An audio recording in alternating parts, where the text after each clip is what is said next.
Okay, sorry, I'm back. All right, so again, now we are focused on predatory behavior, predatory conduct, and limit pricing. Okay, so here we have firms setting a low price that drives rival firms out of business. Okay. And a limit price is a low price at which potential rivals are deterred from entering the market in the first place. And you can implement a limit pricing model by also doing something called a limiting output model, right? Limit when output is the strategic variable. Okay. So here's our limit pricing theory using a version of the Stackelberg model. Okay. So here we have quantity as in fact the strategic variable, but you are manipulating quantity to limit the price. Okay. So another way of thinking about it is also a limit output model than a limit price one. The dominant firm's output greatly influences the industry price, resulting price may be considered as the limit price. So the incumbent firm is the Stackelberg leader and is allowed to choose its output first. Assume that the entrant believes that its own market entry will not alter the leader's choice of output, i.e. that the entrant believes that the incumbent is committed to its output choice. Okay, so we take note that this is in the model of Stackelberg not correct because the leader will definitely believe things about the entrant's behavior, and that will influence its own level of output. But when these assumptions hold, right, the incumbent can manipulate the entrant's profit calculation and discourage entry by the correct choice of its pre-entry output. Okay. So this means basically that here's the market demand, and here is the market, the residual demand of the entrant.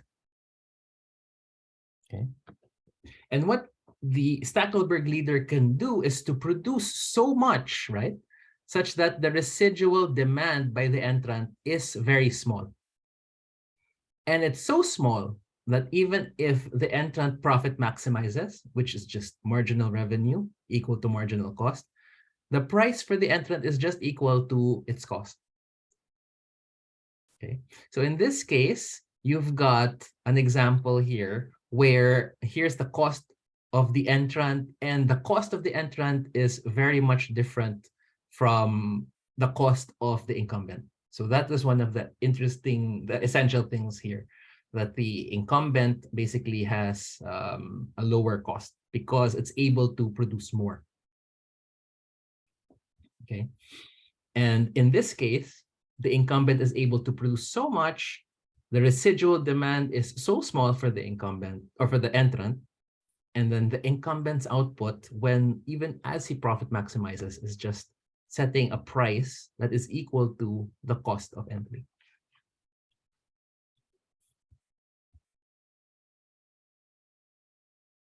Okay. So here, again, we have to stress that the entrant believes its own market entry will not alter the leader's choice of output, which is, as we've seen in the Stackelberg model, is not exactly true. But if the Stackelberg leader is able to convince the entrant of this, and again, there are many different ways in which that's possible. If we had a little bit more time, we would talk about how in this model, the leader could invest in capacity expansion, and that would convince the entrant that it would be very serious in essentially setting the price low, too low for any entrants to earn money, while the incumbent, has positive profits. So that's the idea. Okay. All right, so that's our model of dynamic games and entry deterrence. And what's interesting here is really entry deterrence is very difficult unless the incumbent does something to change the beliefs of the entrant into thinking that if it enters, it will be to the incumbent's benefit for the entrant to have zero profit. even though in some models, in the models that we have studied, that is not the best response of the incumbent. Okay. So now we will move from, so entry deterrence is very interesting, but we don't really have a lot of time remaining in this class, and we still have a lot of other interesting topics to talk about. So pupunta ngayon tayo sa cartels, which is actually one of the big concepts in industrial organizations. So you have to spend a little bit more time there.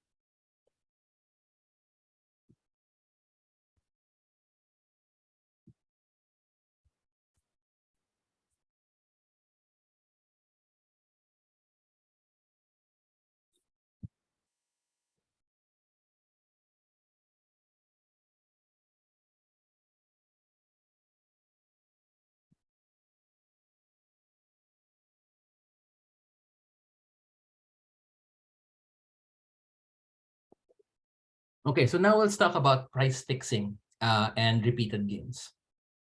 Okay, so this is sort of similar to dynamic oligopoly in the sense that there are more than one period. Okay, that's the similarity, but the difference is in each period, the moves are simultaneous. So what we are trying to think of here is like a Cournot or Bertrand model that is done repeatedly over time, right? So one of the key ideas here is if these one-shot games are repeated constantly over time, then people who are playing these games can sort of guess that it will be repeated multiple times again in the future, and therefore they can have that expectation of having different or further games in the future will allow them to sort of experiment with their own actions right now. And these experimentations might allow them to find higher prices, okay, and higher profits. So interesting things here in the research is yung tinatawag na AI, artificial intelligence, and how artificial intelligences can compete with each other and in these repeated games, and realize that if they sort of work together tacitly, that they can raise prices and increase their profits. So ang daming mga bagong mga research na lumalabas on price fixing, repeated games, especially when it comes to these artificial intelligences that are able to monitor prices and fix prices. But here we will do sort of like the bare bones basic ideas behind cartel formation and what antitrust has basically said about it, right? All right, so let's do some background first. So here we've got the US and the EU, which are the two big regimes in antitrust. Both of them have cartels or price fixing as one of the most important components of antitrust enforcement. In the Philippines, we copied the US style, right? And in the US style, we have this one. Such agreements are per se illegal, right? So if we find evidence that a price cartel is happening, then as long as we can prove that there is in fact that, agreement to fix prices, then that is per se illegal. So that's something we'll talk about again at the very end of this course.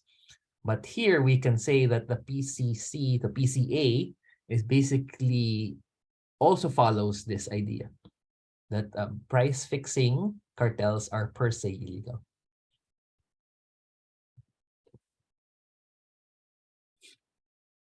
So the illegality of collusive agreements means that implicit contracts among conspiring firms cannot be legally enforced. So the success of a cartel requires some extra legal means of enforcing the agreement. So what this means basically is if we form a cartel, right, and then someone does not follow the rules of the cartel, we cannot go to the courts and say, yan si Gabby, hindi sumusunod yan sa cartel agreement. Okay. If we did that, the number one, the agreement is per se illegal. We would be criminally liable, and the state cannot, we cannot use the state basically to enforce this illegal contract. Which means if the state is out of it, then we have to find some other means of enforcing this agreement between two independent firms. So here we explore the formation of cartels, the techniques they use to maintain their agreement, okay, conditions under which such techniques are likely to be successful. We will skip this last one, which is how antitrust authorities may best detect and prevent cartels. Okay, we'll try to move that on to the final lecture. And mostly this last bullet here, applications of the first two anyway. So we'll see that in a moment.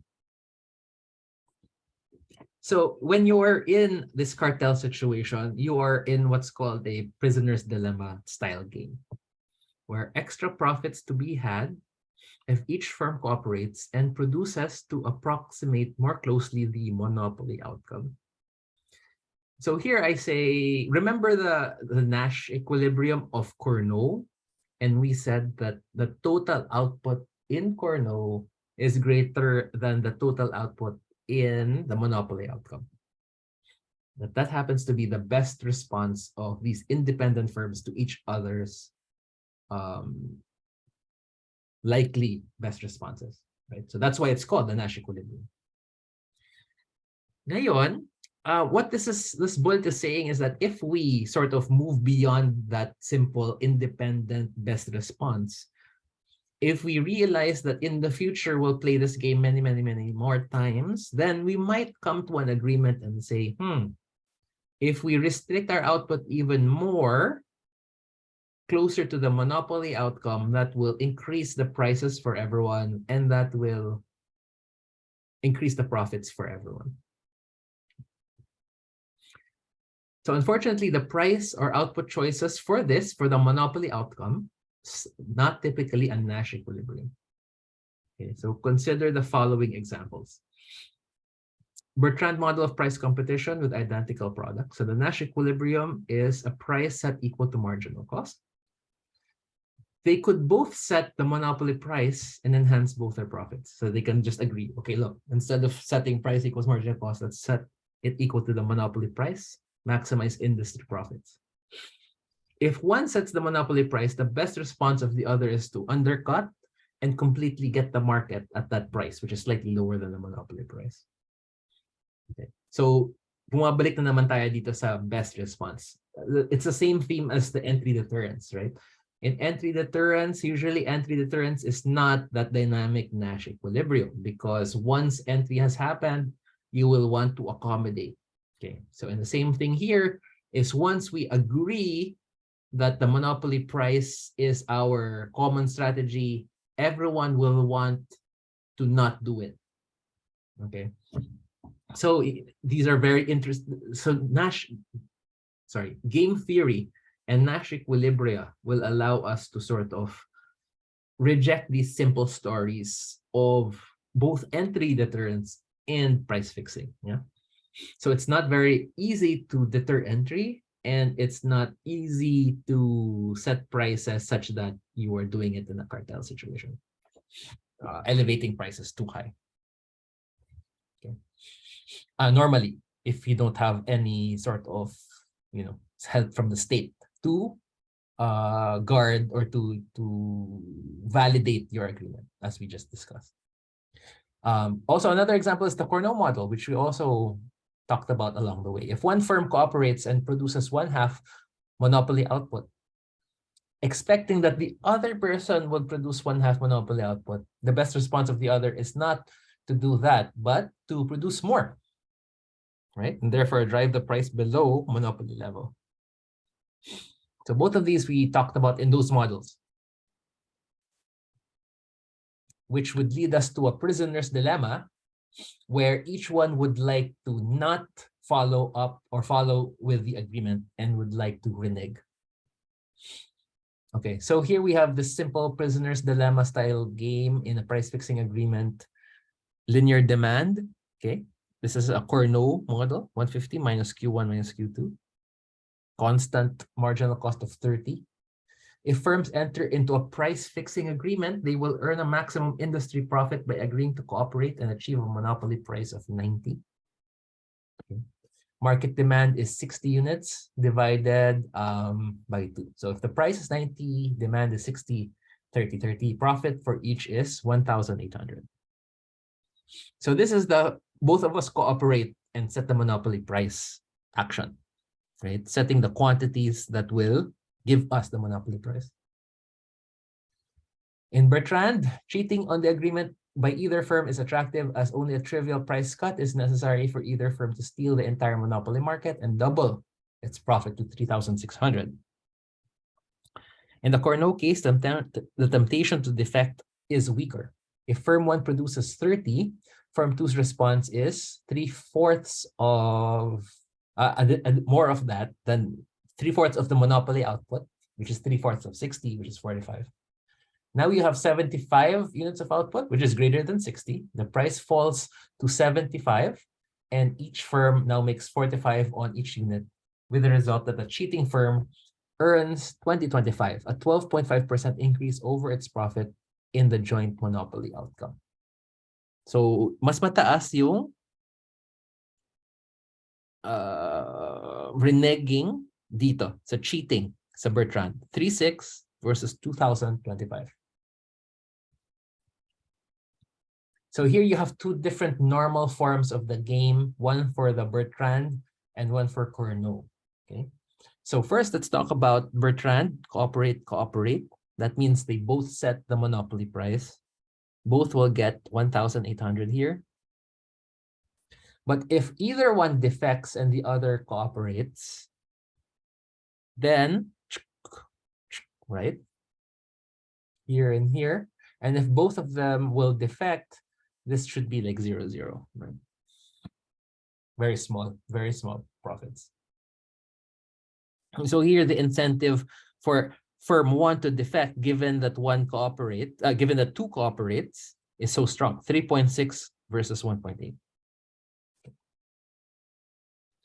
So the Nash equilibrium here will be defect. This one. The same story can be seen here in Cournot. The strategy for firm 1, if firm 2 cooperates, it's better. 2 is bigger than 1.8. And 2 here is bigger than 1.8. And therefore, defect will be the Nash equilibrium, which will result in a lower profit, 1.6 versus 1.8. So cartel cooperation is not natural. It's not the Nash equilibrium that we've learned in so far, right? Despite the large potential profit that it can bring. Why? Because cooperation is not the Nash equilibrium for either firm. So these are prisoner's dilemma games in which players share possibilities for mutual gain that cannot be realized because of a conflict of interest. It would appear that antitrust policy need not be terribly worried about cartels due to the prisoner's dilemma. But in the last 30 years, economists have recognized a clear way around the prisoner's dilemma. So firms look at their strategic interaction from a more dynamic perspective than this static perspective. Recognition that their interaction is likely to be repeated over time allows firms to base their choices in one period and how it will affect outcomes, not only in the present, but in future periods as well. Possible for the firms that are party to a collusive agreement to reward good behavior by sticking with the agreement and to punish bad behavior by guaranteeing the breakdown of the cartel.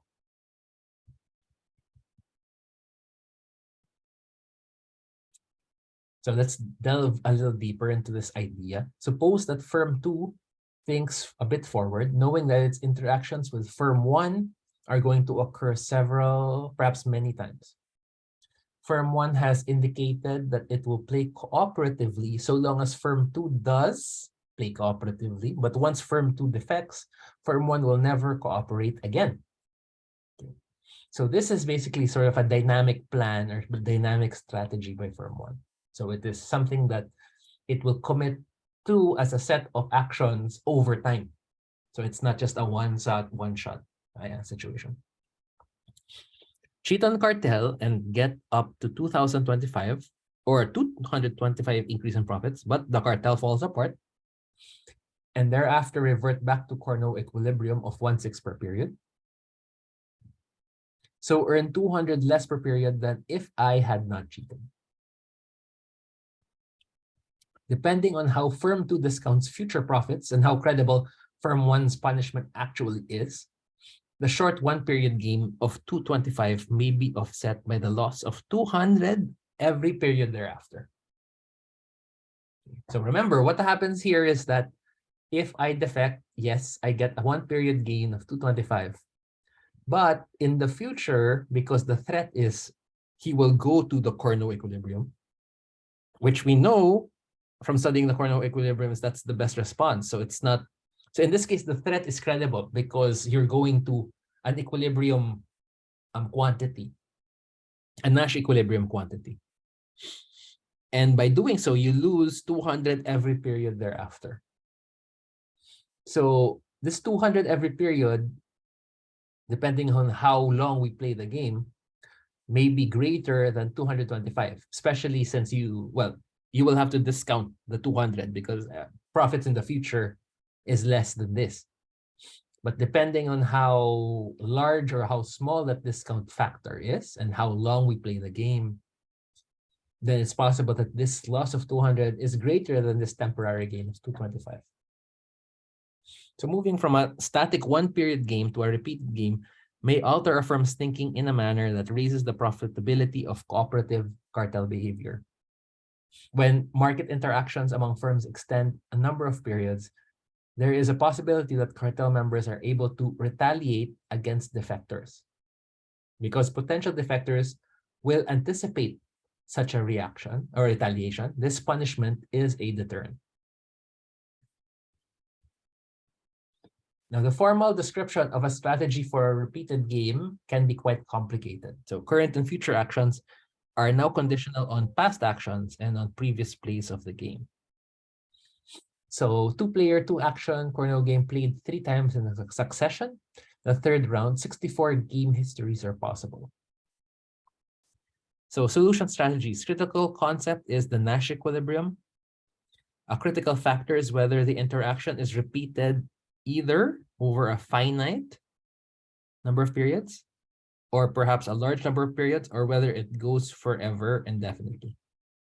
Okay, so those are the, for this class in particular, it depends on whether it's finite or whether it will go on indefinitely. So repeated games are into 2 classes: finite repeated games and infinitely repeated games. So a finite repeated games, those in which the number of repetitions is finite and known to the potentially colluding firms. So infinitely repeated games are those in which the number of repetitions is infinite. Okay. In a slightly more advanced class, this would also have games in which they're finite, but the end is not known. So the end only happens in a given probability that each period there is a small chance that the game will end. Okay, but we are going to not think about that and think about finite repeated games. Okay, finite repetitions, and everyone knows that it will end 10 periods from now. Or versus infinitely repeated games wherein we will play this game forever. Now, 3 examples when it is reasonable to assume that firms interact infinite number of times and it is known. Okay, so when does that happen, right? Exploitation of an exhaustible and non-renewable resource, such as oil or natural gas.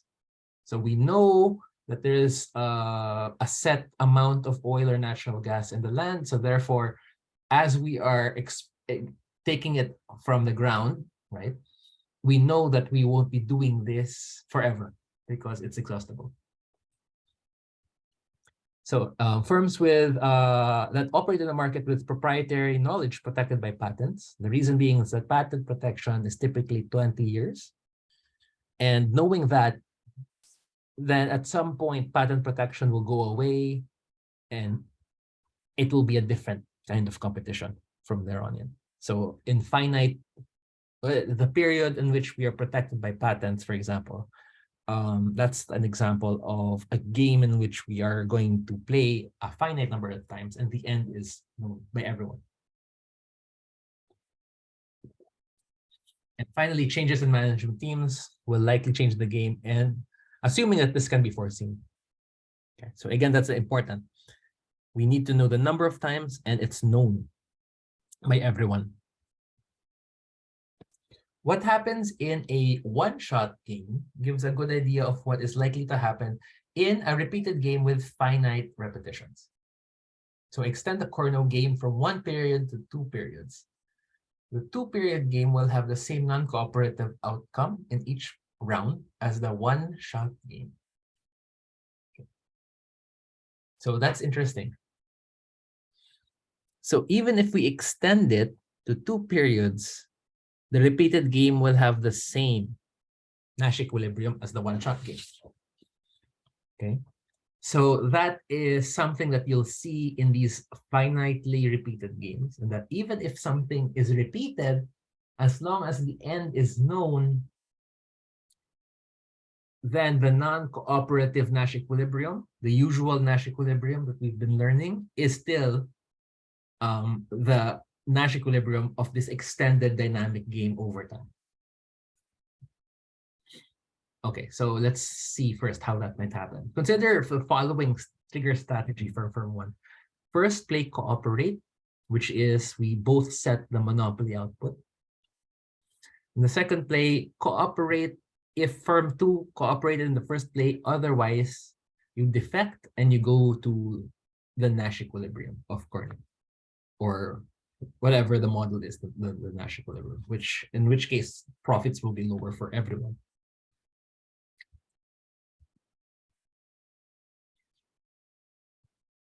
Okay, strategy suffers from the same credibility problem that afflicted many of the threats discussed previously. Suppose firm 2 cooperated in the first round. The history of play up to that point is both firms cooperated in the first round.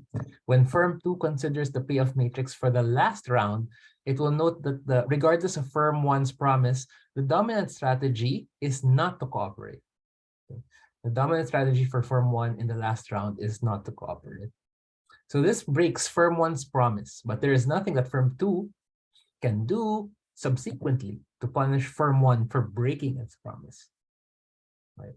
So pagdating mo dun sa last period, and again, we're just focusing on the last period, all of the promises break down and everyone would like to not cooperate. And firm 2 will then anticipate that firm 1 will adopt the non-cooperative behavior in the last round. Any strategy for firm 1 that involves playing the cooperative strategy is not credible, and it's not subgame perfect, and therefore cannot be part of the Nash equilibrium in that period. Same is true from firm 1's perspective. Firm 2's best strategy in the last round is not to cooperate. In short, both firms realize that the only rational outcome in the second round is non-cooperation. Okay, once you get to the second round. Again, this is a 2-round Corno game. So this is the final round. The outcome for the final round can lead directly to a solution of the entire game. So firm 2 will recognize that when the second period comes, firm 1 will not cooperate. It follows that the only hope firm 1 has of dissuading firm 2 from non-cooperative action in the first round is gone.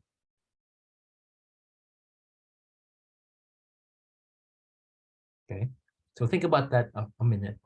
Okay, when you're in firm 2 will recognize that the second period, firm 1 will not cooperate. But it wants, right? It follows that the only hope firm 1 has dissuading firm 2 from non-cooperative action in the first round is gone. Symmetry implies that the same reasoning for any hope firm 2 had of inducing cooperation from firm 1. Therefore, the subgame perfect equilibrium for the entire game is that both firms adopt strategies that call for non-cooperative behavior on both periods. So running the game for 2 periods produces outcomes identical to those observed by playing it as a 1 period game.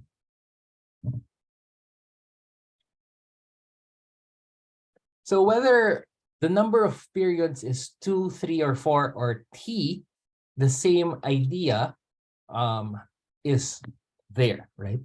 So no strategy that calls for cooperation in the final round is subgame perfect. Therefore, cooperation cannot be part of the final equilibrium. This means that the non-cooperative behavior must characterize the penultimate or the T-1 period. Any strategy that calls for cooperative behavior in any of the last 2 periods can also be ruled out as the final equilibrium. So you roll it back. So now it's T-2, and it's T-3. So the one-shot Nash equilibrium is just repeated T times for as long as the number of times the game is played is finite and known.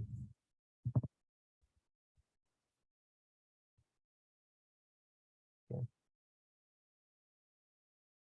So that is the situation when you've got a finite number of times in which we're going to play. Okay, so cooperation breaks down. Okay, because you know that by the end, everyone will not cooperate anyway. And then that sort of backward induction logic will bring it back again, all the way to the start. So from the start, no one will cooperate. Now, what about infinitely or indefinitely repeated games? So firms are better regarded perhaps as having an infinite or indefinite life.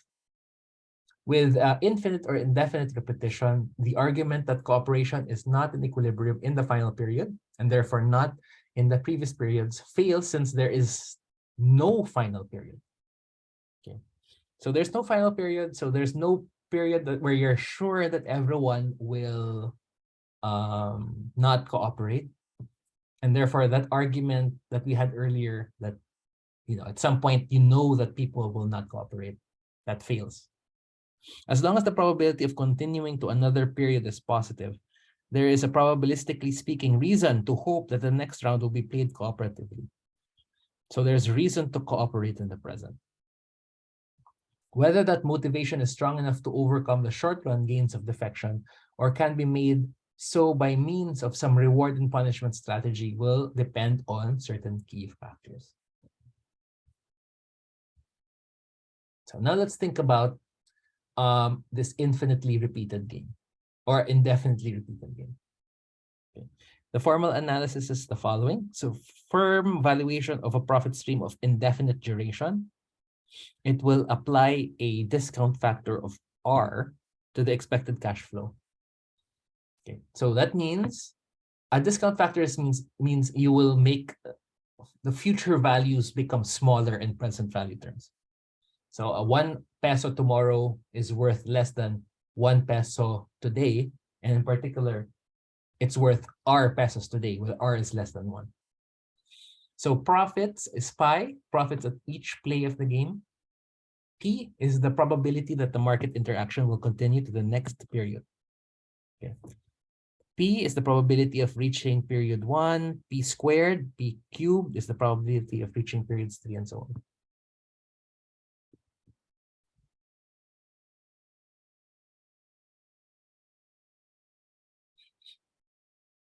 Okay, so the expected present value of this profit stream is the following. Pi, which is the current one. This is the future. Okay, you can even remove the P. Okay. So earlier I said you can forget about the P. So you can think of P as 1, meaning it will be repeated for sure in the next period, right? Here, for generality's sake, let's say that P is not equal to 1, it's slightly less than 1. That's also possible. Okay, and then this is the period after that, which is PR squared pi.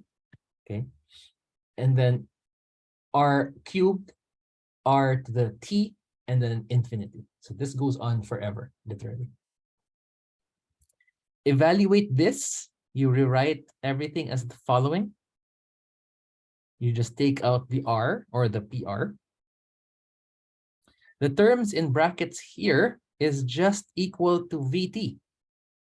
right? So this is just equal to VT equals pi plus PR VT.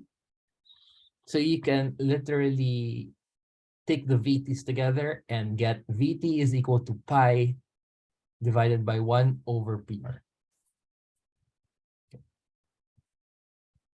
So you can think of pi over 1 minus rho, or 1 minus PR, as the probability adjusted discount factor. Okay, where rho is PR, right? If you can think of this as the discount factor. Okay, so if each period you will get pi by playing this game infinitely into the future with P as the probability of it continuing, then 1 over 1 minus rho, that's the discount factor. Okay, that's how much you discount future, essentially future profits.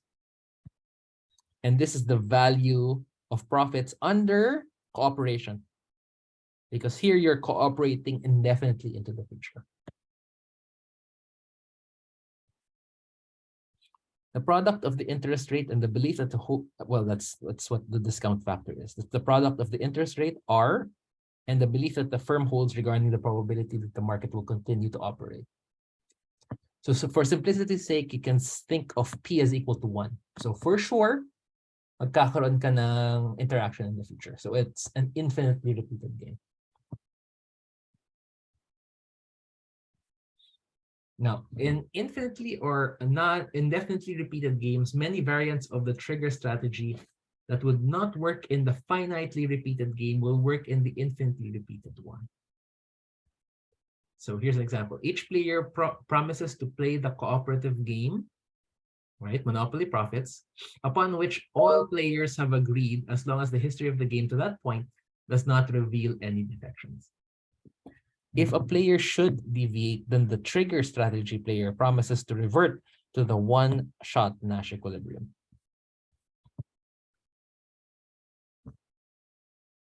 So consider the duopoly example for both the Bertrand and Cournot case. Okay, so here's profits, M for Monopoly. 1/2 of each of the Monopoly profit is generated by a price-fixing agreement between the two.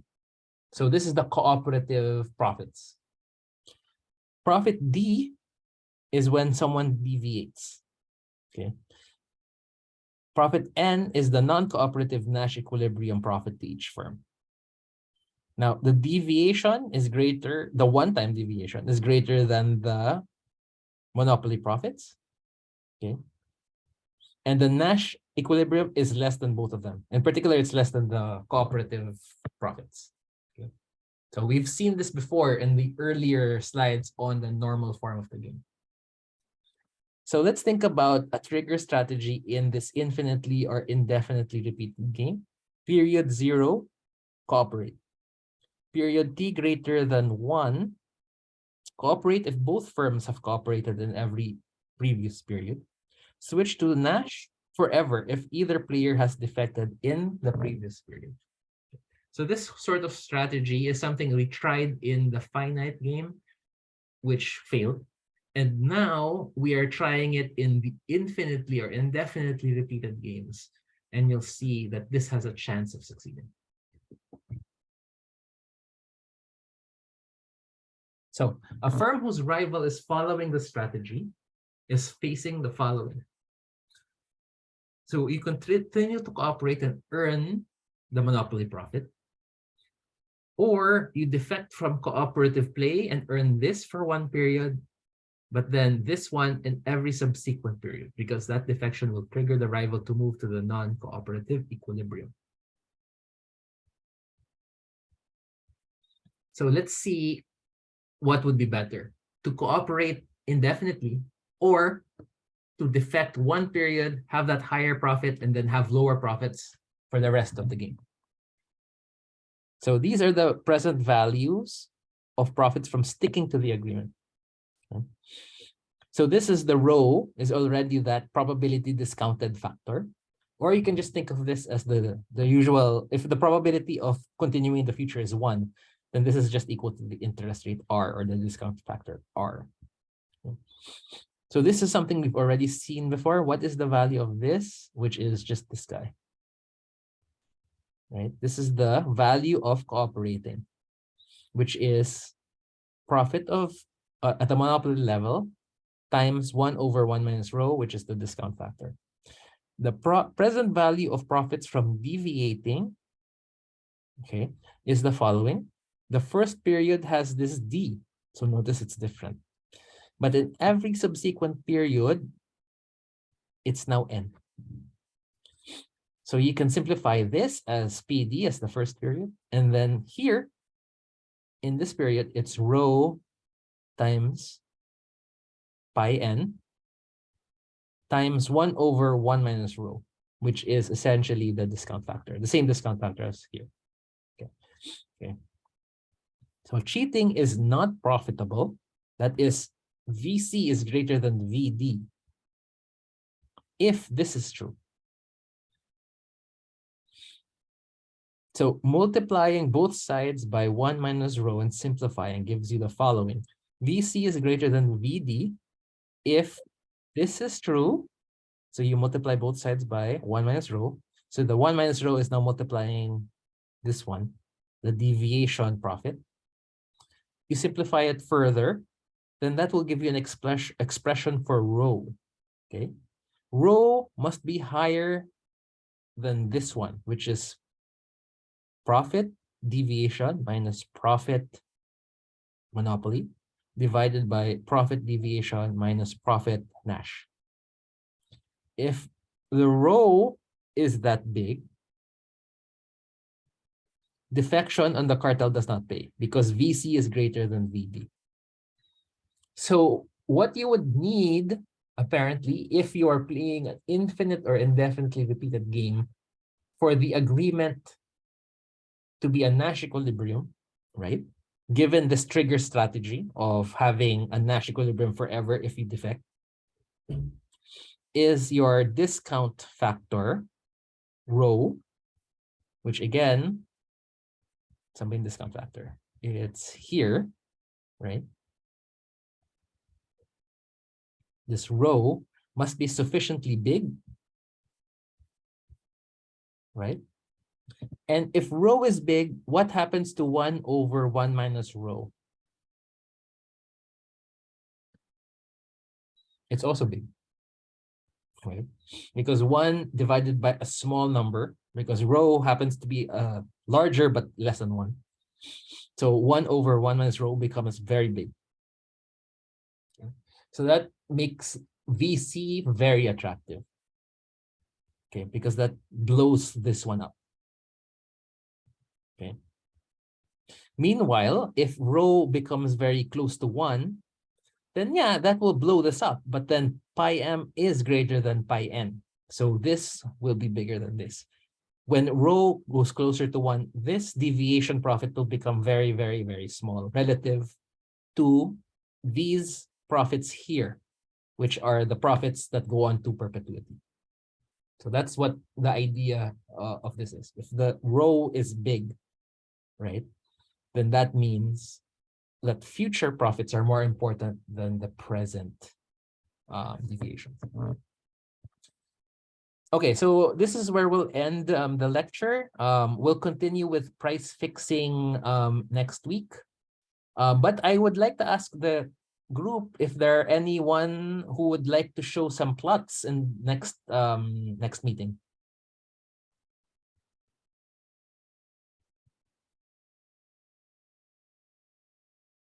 You can just email me. And I'll stick around right now if anyone would still want to consult on their first essays, which are due next week already. All right. So that's it. And I'll upload these lectures and these slides right now after this class.